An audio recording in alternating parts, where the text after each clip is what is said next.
Good morning, everybody, and welcome to this week's Team Kentucky Update. We had to move it a little bit earlier today, but wanted to make sure we got you as much information as possible. We're going to start with economic development, another good week on announcing new projects and even a pretty big groundbreaking. Then we're going to go to an update on flood recovery in Eastern Kentucky, move to some more awards from the Western Kentucky Safe Fund, helping to rebuild that area, and then a couple of other announcements. But I want to start today with the hope that as we push through these challenges of the present, that there is a brighter future ahead of us. And we see it in job announcements coming every single week, jobs of the future, larger projects than we've ever seen, and then projects spread out all across Kentucky. So it starts today with one of the biggest investments in our state's entire history, marking a major milestone for Bowling Green and solidifying us as the electric vehicle battery production capital of the United States of America. So yesterday, I joined local officials and leaders from Envision AESC, a world-leading Japanese electric vehicle battery technology company, to break ground on the company's new gigafactory at the Kentucky Trans Park in Warren County. This is a huge facility they're building, 3 million square feet, that'll produce the next battery cells and modules, powering the next generation of electric vehicles produced by multiple global automotive manufacturers. They serve multiple different car and truck brands. They were originally part of Nissan, making the Nissan Leaf, making them the longest battery producer in the United States. This is the second largest project ever announced in the Commonwealth. It's creating an amazing 2,000 great jobs for our residents. It is a $2 billion investment, and that's where it starts. As the company grows, as they get new customers, the plan for them is to add on to what is already a $2 billion facility. The project is an integral part of a more than $8.5 billion now being invested in EV-related projects across the state. Think about that. That's about the last two and a half years, $8.5 billion going into EV projects in Kentucky alone. And we've announced over 8,000 full-time jobs in the area. By 2027, company leaders for Envision anticipate powering up to 300,000 electric vehicles every single year. Envision is a company with a tremendous track record and even bigger ambitions for the future. This is an extremely important global company, and we are proud they chose Kentucky to locate. As you know, since announcing Ford and SK, and since announcing Envision, we've now had 4 direct suppliers make announcements that they are coming. That's just really in the last 3 weeks. And then so many other companies that are also making investments to be in the EV area. That was Toyota's $500 million. Last year, it was Firestone adding 250 workers for the EV market in Whitley County. That was last year as well. This is transformational. What's going on in the EV market right now is going to be benefiting our economy for decades to come. This and Ford are our generation's Toyota moments. And with Toyota continuing to reinvest, those are 3 powerhouses in the EV market that pretty special, pretty exciting. Next, I want to highlight an exciting project in Georgetown as Blue Run Spirits is expanding its operations with a new distillery. This nearly $51 million investment announced earlier this week is projected to create 45 quality jobs for local residents. It's going to be a 35,000 square foot distillery and a 20,000 square foot rickhouse. The new facility will also serve as the company's first vertically integrated distilling operation. It's going to be their future headquarters. I'm especially excited about this announcement as it is the first distillery to open in Scott County in 50 years. We continue to see unprecedented economic growth and momentum across several key Kentucky industries, and that rings true for the bourbon and the spirits industry. Now, since the start of my administration, we've announced more than 50 spirits-related projects for an amazing $1.1 billion in planned investments. The industry had never had that over a 10-year period prior to this administration, prior to the last 2.5 years. It's going to create over 900 new full-time jobs. The commitment we continue to see from the industry and their belief in us is pretty amazing. So I want to thank Blue Run Spirits for locating this project in Kentucky, and we look forward to their future success. We also have Delavan Ag Pumps, which is bringing 30 full-time jobs with a new facility to the Elkton community in Todd County. Todd County has had a good couple years.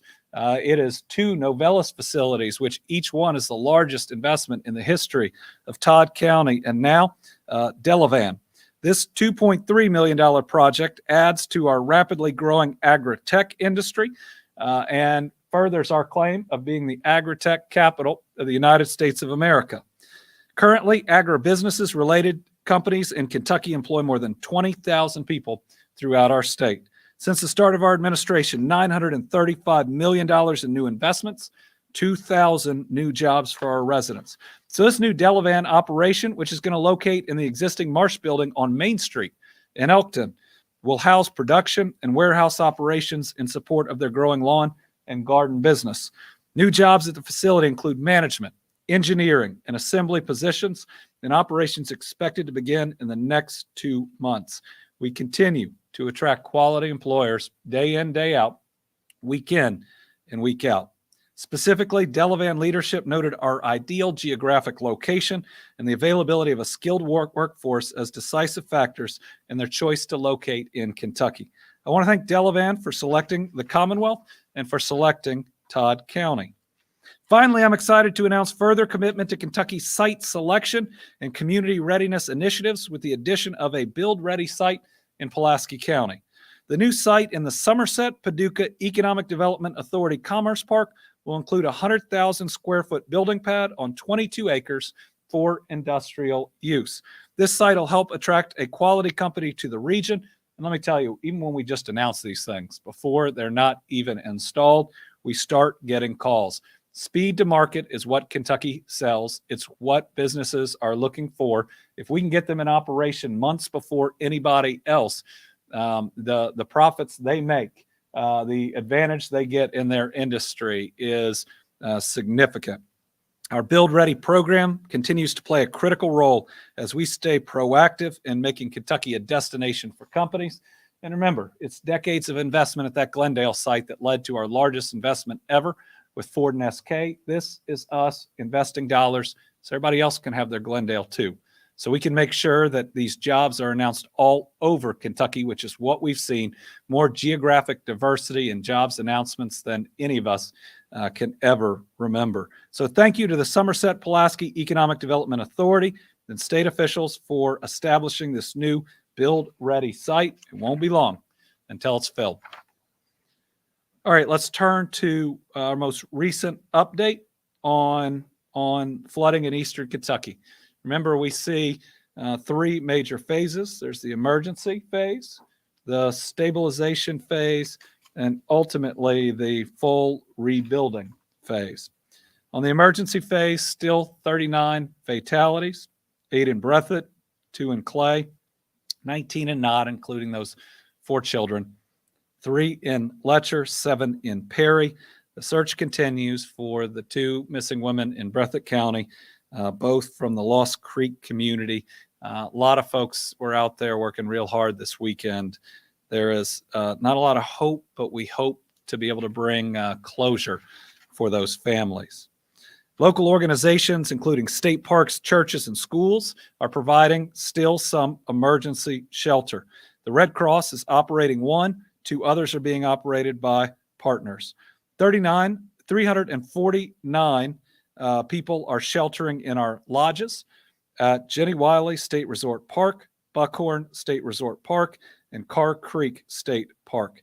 Now, these are all what we would still consider emergency sheltering, though they're out of congregate sheltering. So this is moving towards the intermediate, but ultimately we'd like to get them in a travel trailer, rental units around the area, but getting everybody, every family, even just a single room, nobody being in a gym, is that step we are continuing to move towards. And then we're going to have big travel trailer news here in a minute. We're now down to 69 power outages in the impacted counties. Isn't that amazing? That's down from 27,000 at its height. Water outages. All drinking water systems are now operational, down from 22 that were offline immediately after the flooding. The city of Buckhorn was the last system to come online, and residents began receiving water through the system's distribution line late last week. All but 20 connections have been restored. When you look at this emergency response for how much damage this thing did, and to have most people with power and water and full cell phone service is an incredible feat by those working real hard. Crews from the Kentucky Rural Water Association, plus organized volunteers from water companies across the Commonwealth, continue to check for leaks. These crews are also working on the water line that supplies Buckhorn Lake State Resort Park, and we hope to restore drinking water there in the near future. Right now, we're using a tank to provide water there. There are 84 service connections without water, total down from 34,121. We got 60 connections we're working on in Breathitt County, 4 in Hazard. But more than 5,000 customers are under a boiled water advisory. That's down from 46,000 at the height. Meanwhile, we're working to continue to bring water to everyone who needs it. For private well owners, and I don't think we said this before, the U.S. Environmental Protection Agency recommends following instructions posted on the EPA's website, what to do after the flood. If you have a private well, make sure you go to the EPA's website and look at what to do after the flood. All right, let's talk about the stabilization phase. All right, to date, FEMA has approved 12 counties for individual assistance and disaster unemployment assistance. Survivors in those counties can apply first for that individual assistance. They can also apply for $500 in critical needs, $300 for the clean and sanitize program, 13 counties for public assistance, and 4 counties for direct temporary housing assistance. Okay, again, because I've heard a few news reports of people getting a FEMA award of $179 to $195. Listen, FEMA's not communicating this well enough, but most likely that is not your final award. You're receiving that money to pay a contractor to inspect and provide the estimate of the cost to repair disaster-related damage to your HVAC, septic system, well, retaining wall, single-family road, or bridge. After you receive the contractor estimate, take it back to the Disaster Recovery Center. They're saying file an appeal. I wish the process wasn't like that. I don't like that process. But if you get just $100 and something, make sure you're communicating with FEMA, because most likely that is to pay somebody to come out, a contractor, and inspect and estimate your damage. FEMA has also deployed inspection teams that are out in communities, and they are going to households they've been unable to contact. To date, FEMA and other related entities, $92 million in federal grants, loans, and flood insurance. 53.6 of that has been to the individual and households programs. So they have, that's to 6,550 households thus far. 42.2 million in housing assistance grants to homeowners to bring their damaged properties to a sanitary and habitable condition. 9.7 million in other needs assistance. So they've approved 6,550. Total applications now 12,616. We've been working hard to turn around 2,700 applications that were originally denied that have now been approved. That's over 600 additional applications from last week. If you've been approved for assistance, we will say that the damage to Eastern Kentucky has slowed down the mail. So if you are able to sign up for direct deposit with FEMA, that will pick up the speed in which you can get that assistance. It's fast, safe, and your FEMA checks won't get lost. If you want to sign up for direct deposit, call 800-621-3362. Fixed disaster recovery centers are still available at 7 locations that are on our website and up here. Hours are 7 a.m. to 7 p.m. Listen, this is the best way to go talk to FEMA and to get the other services you need. National Flood Insurance Program has now paid out $11.3 million. U.S. Small Business Association has paid out $27.1 million. 23.3 of that has gone to homeowners and renters. Remember, survivors who apply to FEMA may be referred to USBA. Make sure you go through that process. Disaster loans of up to $200,000 are available to homeowners to repair or replace disaster damaged or destroyed real estate. The filing deadline for physical property damage is September 28th, 2022. All right, let's move to our travel trailer sheltering program.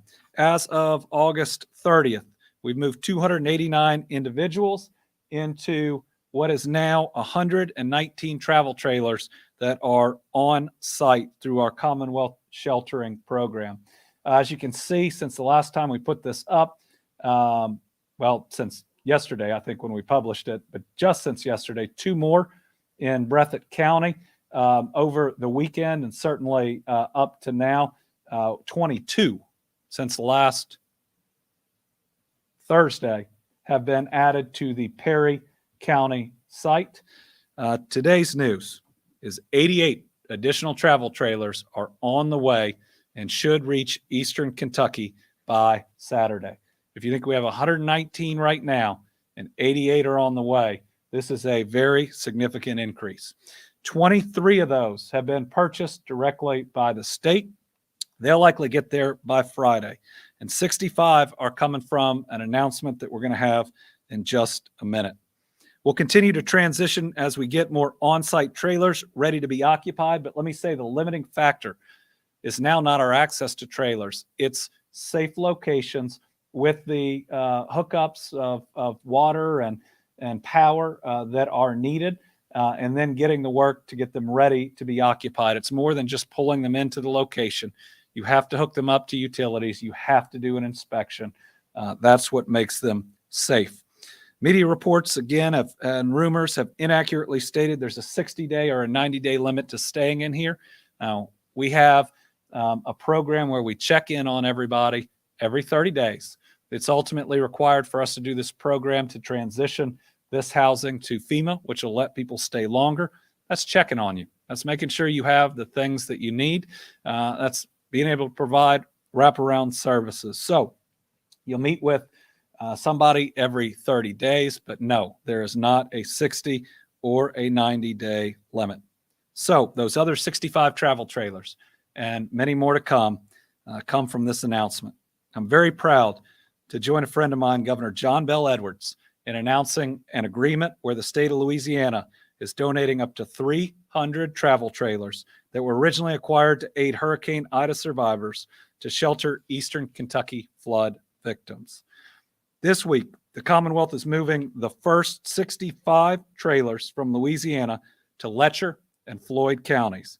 Additional travel trailers will be moving in phases to various community sites that are out of flood zone themselves, but near flood impacted areas. This is a huge help. Now, the only cost that we have in these trailers is the transportation, and I think it saves us about $40,000 plus per trailer. We have sent our people down to inspect them. They are in incredible shape. They are as nice as any trailer that we have purchased, and it's going to allow us to amplify this program significantly. The travel trailers are part of the Commonwealth Sheltering Program. So if we can put that past slide back up, we already have 888 households registered. That doesn't mean everybody will be eligible, but looking to join this program. So another 88 on the way, with another 230 to 240 available that we'll be moving in the coming days and weeks, is a huge increase in this program. And I just want to say we are really grateful. We've seen amazing helpers throughout Kentucky and throughout the country, and now we're seeing Governor Edwards in the state of Louisiana helping our people with critical shelter. Unfortunately, folks in Louisiana know a lot about what we're going through. They've seen the pain and the devastation that water pushed by hurricanes can cause. But despite all they've been through themselves, They're helping us now. They're paying the help that they got from others forward. So now more families in Kentucky will have quicker access to intermediate housing. Louisiana originally purchased the travel trailers, but they're seeking cost reimbursement from FEMA. We think we've worked out that system. The travel trailers are being provided at no cost to the Commonwealth, but we will be using dollars from the recently passed legislation, the Eastern Kentucky State Aid Funding for Emergencies, to transport and prepare the trailers for families in Eastern Kentucky. There are a lot of dollars in that available for housing, especially getting somebody in a safe place immediately. And it's helping us with almost 300 travel trailers that'll be on the way. Thank you to Louisiana. Thank you to Governor John Bell Edwards. Other good news, schools are returning to session. Since our last Team Kentucky update, 2 of these school districts that had to push off school a little bit are back. 6 districts are starting this week. There are 25 school districts in the impacted area. 21 are back in session. 4 districts are currently scheduled for late September. I want to mention again, disaster unemployment assistance is available in 12 Eastern Kentucky counties. You can go to kcc.ky.gov or call 502-875-0442. The deadline is September the 6th. And I want to take just a moment to focus on this because there haven't been a lot of claims here or to other unemployment. If you are out there and you are struggling week to week right now in this area, we need to get you into one of our safety net programs. That way, if this charity or that charity is helped out this week, you're not scrambling the next week. That's unemployment or disaster unemployment. That's the SNAP or disaster SNAP. Those are the food assistance programs. We went through this in Western Kentucky too to stabilize everybody. We need to get you in the programs that you qualify for. Cabinet for Health and Family Services. And good news, the deadline to apply for disaster food benefits has been extended. So residents and people working in 12 counties that suffered the most significant damage now have until September 2nd, that's 2 extra days, to apply for disaster SNAP benefits. You can do that by calling 833-371-8570. Applications are being taken by phone, 8 a.m. to 4:30 p.m. Wednesday through Friday. You can also do it in person at a DCBS office or at any disaster recovery center. As of today, SNAP replacements are at about 4,100. All right, that final phase, that rebuilding phase, again, will include a significant amount of housing. We are looking at multiple locations across each of the hard-hit counties on how we could move those that want to be further away from the water to an area that does not flood. To do that takes time. It first takes us acquiring or looking at property owned by private companies. The second piece is we've got to run utilities. If you don't have water and you don't have power, we can't build a home there yet. The recently passed legislation from the special session last week not only includes money for intermediate housing, let's get a roof over your head right now, it includes money to allow us to run the water, the power, and anything else to start working towards this long-term housing in a safe place. It also has us working with FEMA right now about what the program looks like for those that want to live in a safer place, but still in their county, about the FEMA buyout program, which is going to have to equate roughly with what it takes to move somewhere else. This is very active right now with multiple cabinets working through it and the resources we need to begin preparing for it and to speed it up. What I'd say is just like debris removal, the first couple days or weeks are slower than anybody would like to see because the destruction is still around you. And housing, you're still worried about what's next. You're worried about the next week, or you're worried about the next 6 months. But once you get everything in place, you see that rapid increase and progress. We're seeing that in debris removal right now in the east, going through the creek beds, picking up so much debris, just like we saw in the west. Just remember, I know it's hard, but this is a several-year rebuilding project. And that's really hard on the families that are there. It's going to take the time. It's going to take the effort, but we are there for the long haul. And we've also got to understand that, if you've had your home wiped out, saying getting you back on your feet is going to take 1.5 to 2 years is pretty frustrating. We get that. So let's make sure we're showing compassion to those that have been in harm's way while also continuing to provide them hope. Team Eastern Kentucky Flood Relief Fund, now a little over $8.5 million donated by 36,361 donors. We've paid all 39 funerals for those we've lost. And we announced last week that for everyone that qualifies for FEMA individual assistance, that's over 6,000 already, we're going to be providing a payment of $500 above and beyond any amount you qualified for. And that doesn't matter, no matter how much FEMA awarded you. I know most people feel like it's too little. Everybody who's awarded anything by FEMA will be getting anything through the individual assistance program. It's going to be getting $500 from this fund. Nobody has to apply. We're working with FEMA right now. We are going to get your information, and we are going to be able to get these dollars to you. Hoping to have another announcement about use of these funds next week, similar to what we were able to do in the West. But people can still help. At this point in the West, we had about $40 million in the Team Western Kentucky Tornado Relief Fund.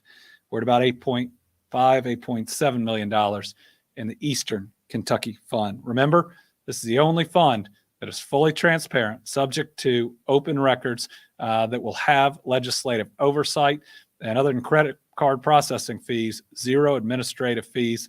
We're administering it all ourselves. You can help by donating at Team EKY floodrelieffund.ky.gov. We're going to be there as long as it takes. And we want to be there to be either a shoulder to cry on, somebody to listen to frustration, but ultimately to help with a firm commitment that we will get each of these communities back on their feet. So let's move from east to west, because we are still rebuilding after the deadliest, most devastating tornado event that Kentucky's ever experienced, and probably the United States has ever experienced. If you remember, it struck just 2 weeks before Christmas last year. Since early May, we've announced millions of dollars in that Western Kentucky Safe Fund that was the model for what that special session just passed. So today, we have more awards. And what we have seen in each of these is when it opens up, you'll have a lot of applications. And then people will deploy those dollars, and then they come back because rebuilding takes time with additional applications. So today, I'm announcing more than $3.3 million in additional Safe Fund awards to the city of Mayfield and Fulton County, as well as several eligible utilities in the region. The Safe Funds today include the following: more than $257,000 in Fulton County to help with strained fiscal liquidity, paving costs, and FEMA ineligible debris removal. This makes sure that the county is able to do what is necessary without going bankrupt, either waiting for FEMA to reimburse them or what FEMA doesn't reimburse. More than $2.4 million to the city of Mayfield for FEMA ineligible debris removal, hauling expenses, and tipping fees. Thank you to both the mayor and the judge in Graves County, certainly to the Fulton County Fiscal Court for their hard work. $35,000 in financial assistance to the Marshall County Refuse District for repairs to roads damaged by debris removal trucks. $400,000 to the North Marshall Water District to help repair damaged underground water lines ineligible for FEMA assistance.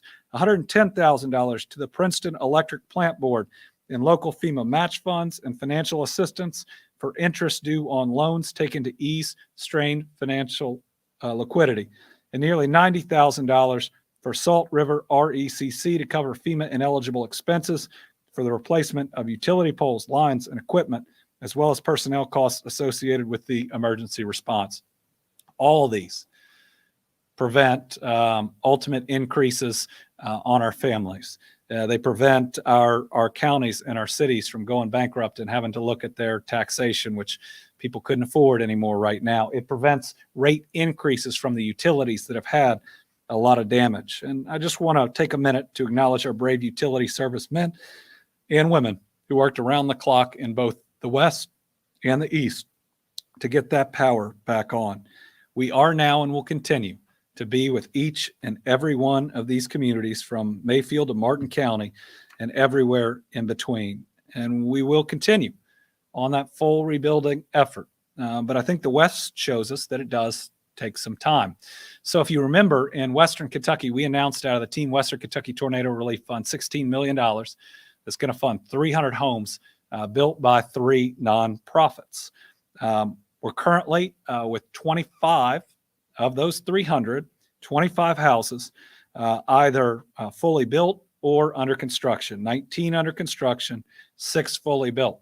Now, when we see the build out and what it takes and the time it takes, this just gives people an idea. We'll have the 300, I think, over a year and a half, 2-year period from when those tornadoes hit. A lot of the construction is going to be happening right around this Christmas at the 1-year mark. So, out of that funding, having it there, it's still being drawn on, but we're at the first 25 out of 300 houses, but we're going to continue until we get every one of those rebuilt.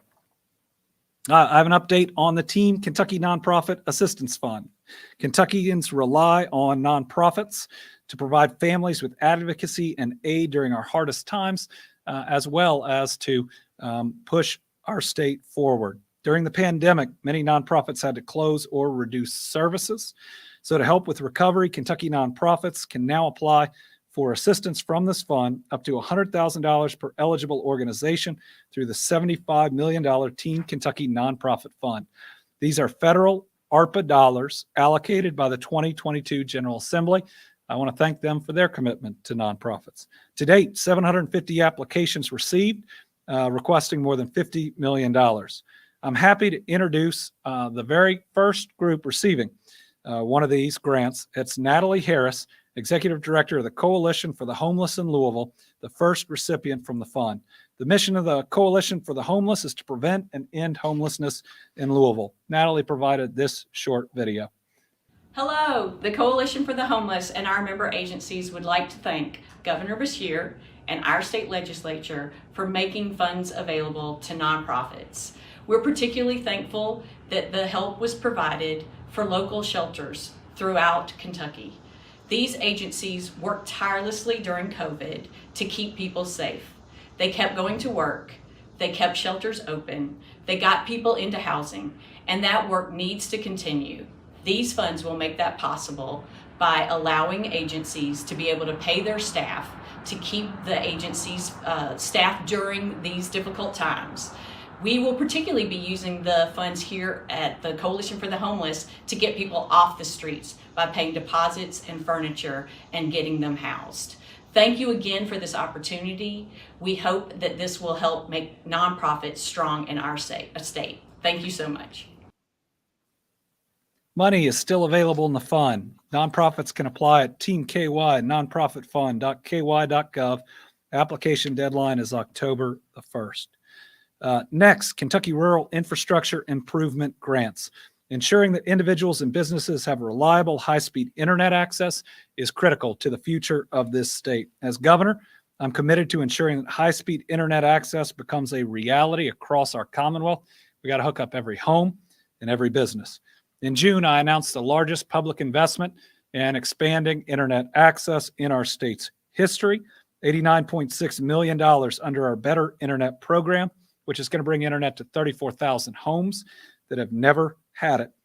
These grant dollars, coupled with matching funds, brought that investment to over $203 million across 36 Kentucky counties.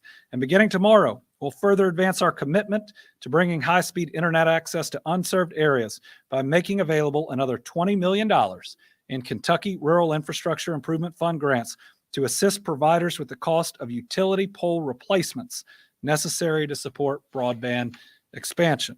These grants provide up to $5,000 per utility pole replaced, not to exceed 50% of the total cost of replacement. Costs must be incurred on or after July 1st, 2022 to be eligible. So these projects include the construction, development, or improvement of infrastructure to support the deployment and expansion of high-speed internet access with a medium speed of 100 megabits per second, downstream and upstream in unserved areas of the Commonwealth. Grant applications will be accepted starting Thursday, September 1st. The application and all grant eligibility criteria are available at Kentucky Infrastructure Authority's website, kia.ky.gov. All this is about making the economics of expansion, especially into rural and unserved areas, work. Quick update on COVID-19. It continues to spread across Kentucky. We saw a small increase in the number of reported cases, including among many school-aged children. We continue to recommend that everyone 6 months of age or older stay up to date on their vaccinations and receive any booster doses. And it appears since we started this press conference, the FDA has authorized updated COVID booster shots targeting Omicron subvariants. It looks like they may be available as soon as next week. We will be looking for more information as the FDA puts it out. Fortunately, the number of patients hospitalized has remained stable. We did see a small increase in those in the ICU, so we're going to continue to monitor that trend. Most important thing, stay home if you're sick. And if you have had known contact with someone with COVID-19, test yourself. And until you know that you are negative and stay negative, definitely consider wearing that mask. Treatments are widely available. If you test positive for COVID-19, talk to your doctor or a healthcare provider. These new COVID-19 boosters are coming really soon, and they should better protect us. Monkeypox, now up to a total of 30 cases from 9 counties, all have occurred in adults. 1 in Barron, 2 in Christian, 3 in Fayette, 17 in Jefferson, 1 in Kenton, McCracken, Montgomery, and Oldham, and 3 in Warren. To reduce risk of transmission, avoid close physical contact with partners who have skin rashes or lesions. And remember, vaccines are available. Vaccinations can prevent monkeypox. Treatments are out there. I think the United States lost its first person to monkeypox in the last several days. I think that person was severely immunocompromised. Get the vaccine if you are in the group at risk and protect yourself. All right, our Team Kentucky All-Stars. This week, again, are donors to the Team Eastern Kentucky Relief Fund. Thank you. This is going to help us with the rebuild. It's going to help us on housing. It helped us in the West fund over 300 new homes. And I want to thank those that are helping. These are folks that have contributed this week with over $15,000 or more. New York Life at $100,000. United Healthcare Services more than $98,000. Oldham County Fiscal Court. Oldham County provided $50,000 to the Eastern Kentucky Fund and $50,000 to the Western Kentucky Fund. So thank you to the judge and that fiscal court. That is really incredible. It came in. He hadn't even called me. Talk about knowing you're going to make it through something. That was really special. Solaris Diagnostics, $50,000. CC Metals and Alloys, Fiberform Containers, CSX, all $25,000, and Stantec for $20,000. Thank you for everything you are doing for Team Kentucky. All right, with that, I think we've got a few more minutes. We'll open it up to questions. We've got Carolina here with us live. Governor, like you mentioned earlier, we're all hearing these stories of people getting low amounts, what they consider insulting amounts of money from FEMA. What you're saying is this is not the final amount, to clarify. Is that correct? Yeah, so first, we continue to push FEMA. We have seen a lot of improvement, but it is not enough. And it's not just unique to us. How FEMA responds and the dollars they make available needs to improve all over the country. And it may take Congress giving them more flexibility to ultimately do that. What we've seen are too many people denied, and we're making great strides towards that. We hate that people have to fight through this and go in 4 or 5 times to get it done, but we have more authority to get them approved than ever before there. Then we have overall amounts that may be in the thousands that people say this isn't going to help me rebuild. And we want to make sure that they can supplement their claims to do everything they can to maximize that. But there are specific instances where people are receiving $150 to $200. In many of those instances, that's to pay a contractor to come out and to give the overall estimate that you then submit. Now, it shouldn't. It should come with better instructions than it is, and it shouldn't take you, quote unquote, appealing to get that fixed. But I want to make sure that information's out there so nobody gets discouraged and takes their $150 that's supposed to get somebody out and get them an amount that FEMA can then pay and walk away. Divya Karthikeyan from WFPL. Good morning, Governor. I just had a question on housing assistance. Someone who's waiting on that assistance while staying in a travel trailer, and they're getting that minimal amount of 150 or 200, which is not enough to rebuild. I think the question that I've heard on the ground is really, how long is this temporary housing assistance of travel trailers going to be there? And how that's going to make sure that people have enough time to rebuild if they have to keep appealing and asking for assistance.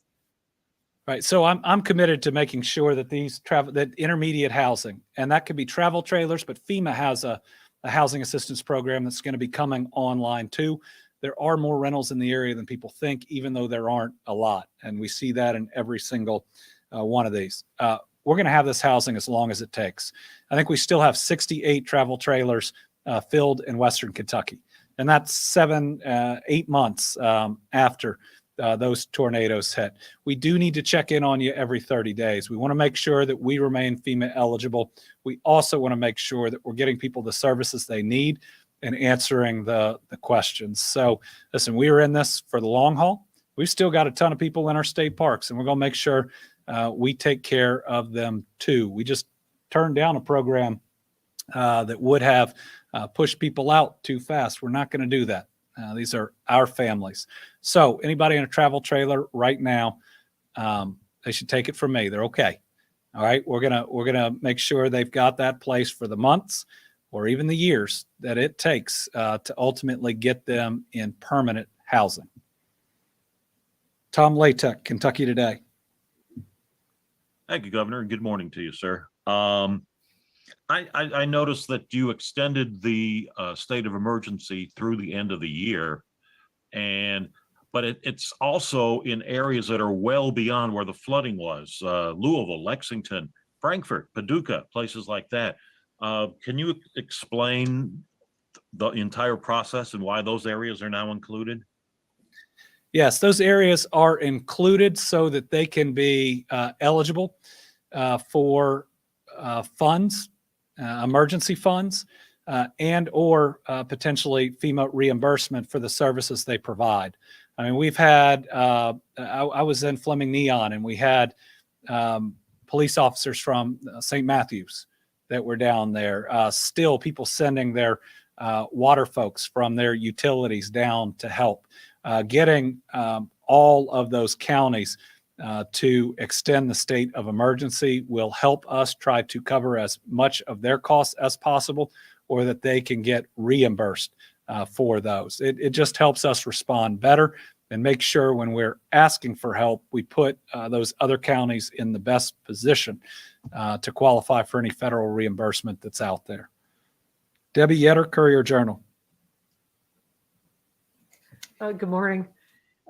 Getting back to Western Kentucky, you mentioned that you mentioned another $3 million in allocations today. It looks like about 30% of the $200 million for that area has been spent. How do you foresee allocating the rest? In particular, how would you foresee aiding school districts? So we have not turned down any eligible application that's come. So of the applications that met the legislature, we have granted all of them. So right now, this is the total number of eligible requests that have come in. I do believe there'll be more over time. This is one example, but it could be that we have an amount of money in that that is ultimately a little bit more than may be requested through those programs. That's certainly possible. And we should point out that there was a lot more insurance in Western Kentucky. Tornadoes are covered under people's or businesses or other insurance. So there's a lot of other funding that comes there. On the school system side, those dollars are available. Certainly, services is what we hope to see significant amount of those dollars used for. We did not have schools in Western Kentucky physically damaged, and we're going to see a lot of these dollars going to Eastern Kentucky schools that are physically damaged. What we did need to make up were some flexibility in how state funding comes in that was going to really impact those schools. So I believe that we will expend more of the Eastern Kentucky Safe Fund faster than we are the Western Kentucky. And that's because of a lack of insurance coverage in many of these areas, and the infrastructure damage itself is greater. The water damage is significantly, the water infrastructure damage is greater, but those dollars are still there for Western Kentucky as those needs come in, as we saw another several $1 million here.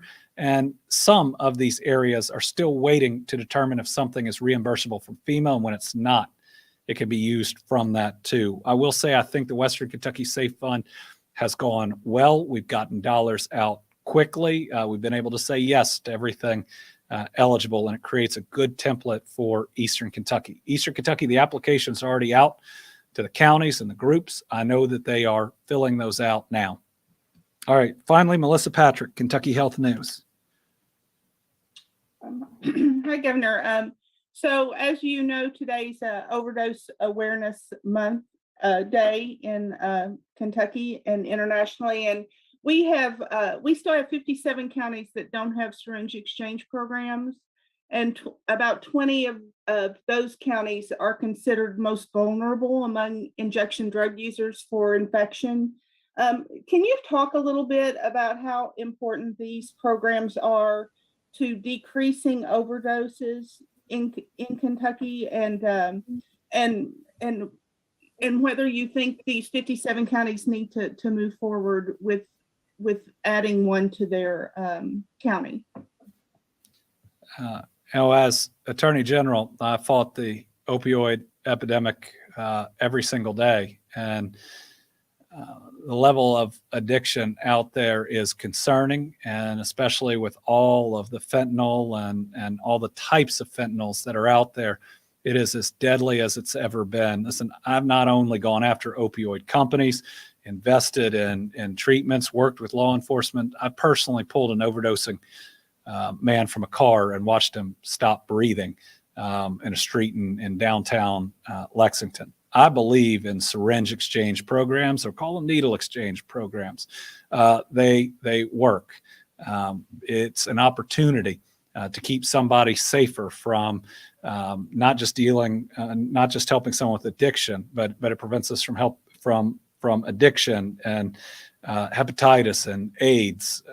It is a program where we can talk to people who are going through it and who are in need. And listen, I get what some of the feelings and some of the arguments are out there, but with our level of addiction, with the number of people we are losing, it's time to just say that this is a step, and if you have to feel that way, a necessary step to address it. I think it ought to be in every county. It's just a public health method that absolutely works. And for those that don't have it, go talk to some folks that work one in another county.